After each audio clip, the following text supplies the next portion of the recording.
నమస్తే బాబాయ్, మధు వచ్చింది మరో కొత్త వీడియో తెచ్చింది. ఈరోజు ఈ వీడియోలో మనం కానుగ చెక్క గురించి తెలుసుకుందాం. గానుగ చెక్క కానుగ మొక్క యొక్క కాయల నుంచి తయారవుతుంది. ఇది సేంద్రియ వ్యవసాయంలో ఎక్కువగా ఉపయోగించబడుతుంది. దీనిని సేంద్రియ ఎరువుగా ఉపయోగిస్తారు. ఇది మొక్కకు అవసరమయ్యే అన్ని పోషకాలను అందిస్తుంది.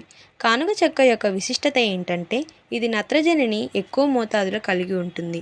దీనిని ఉపయోగించడం వల్ల నత్రజని ఎరువులైన యూరియా, డిఏపిపై పెట్టే పెట్టుబడిని తగ్గించవచ్చు.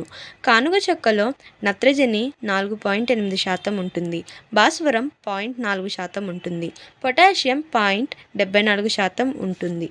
దీనిని ఎక్కువగా కూరగాయల పంటలైన టొమాటో, మిరప, వంగ వంటి పంటలలో ఉపయోగిస్తారు.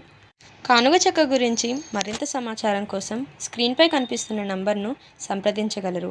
అలాగే దీనిని కొనుగోలు చేయడానికి మన ఏనుగుమర్రి గ్రామంలోని ఆంజనేయ స్వామి గుడి దగ్గర ఉన్న రైతన్న రాజ్యాన్ని సందర్శించగలరు. ఇటువంటి మరిన్ని వీడియోల కోసం రైతన్న రాజ్యం యూట్యూబ్ ఛానల్ను సబ్స్క్రైబ్ చేసుకోండి.